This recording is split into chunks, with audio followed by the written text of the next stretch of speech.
It was a warm Saturday afternoon in Grantville, and Alana Foster and her 12-year-old daughter Maya had just finished their shopping at Tully's grocery store. Alana, a strong, kind-hearted woman in her 30s, was known in town for being respectful and keeping to herself. She never imagined she'd encounter trouble, especially not here. As Alana and Maya loaded groceries into their car, a police car pulled up beside them. Officer Hank Riker, a middle-aged cop with a notorious reputation in town, stepped out. Hank was known for causing trouble, especially for people who didn't look like him. "Ma'am," Hank said harshly, "what are you doing here?" Alana blinked, surprised by his tone. "Just shopping," she replied calmly, gesturing toward the bags in her trunk. But Hank wasn't interested in answers. "I need to see your ID. You're acting suspicious," he snapped. Alana felt Maya's unease, and though her patience was thinning, she kept her composure. "I'm not doing anything wrong, officer. We just bought groceries." Hank's face reddened, clearly irritated. Without warning, he grabbed Alana's arm tightly. "I said show me your ID," he demanded.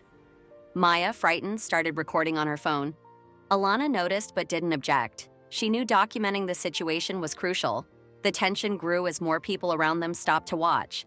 Hank didn't like the attention. His grip tightened on Alana's arm, and he shoved her back against the car.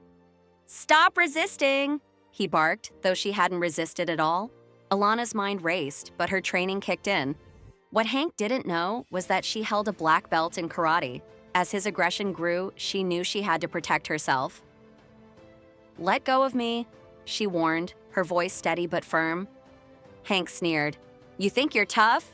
You people never know when to stay quiet." The word stung, but it was the final straw. In one swift motion, Alana twisted her arm free from his grip. Hank stumbled back, stunned. Before he could react, Alana dropped into a defensive stance. The crowd around them grew, phones recording, murmurs of disbelief spreading. Hank charged at Alana, thinking he could overpower her. But Alana stayed focused, her movements precise. She sidestepped his lunge, using his momentum against him. Hank barely caught himself before falling, frustration clearly building. "You're going to regret this," he spat, his face flushed with rage.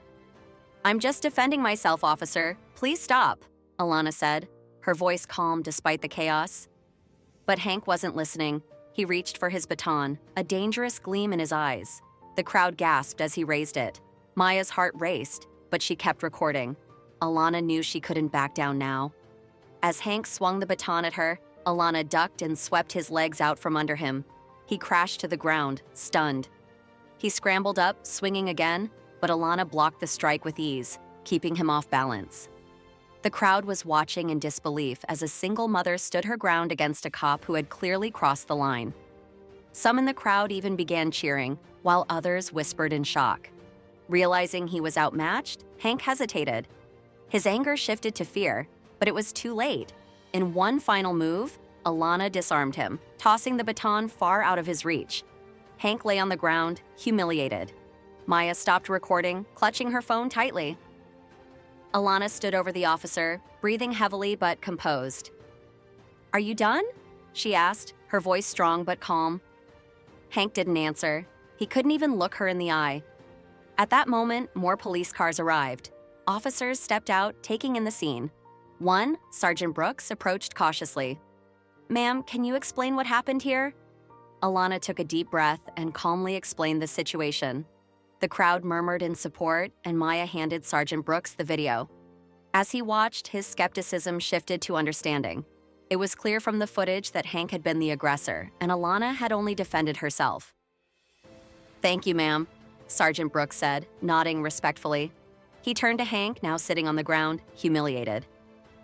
"Officer Riker, you're under investigation for misconduct." Hank's face fell as he was escorted to a patrol car, his career now hanging by a thread. The crowd began to disperse, but a few people approached Alana, thanking her for standing up for herself and for setting an example for her daughter. Maya hugged her mother tightly, relief washing over both of them. In the days that followed, Alana became a local hero.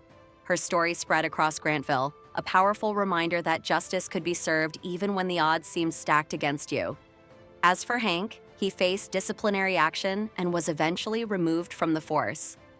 Alana never expected to become a symbol of resilience, but her courage that day left an unforgettable mark on everyone who witnessed it. She had stood up for herself, for her daughter, and for what was right. And in doing so, she reminded everyone that even in the face of injustice, one person's bravery could make all the difference. Thank you for watching until the end. If you enjoyed this story, don't forget to like, share, and subscribe to our channel for more stories like this. Have a great day.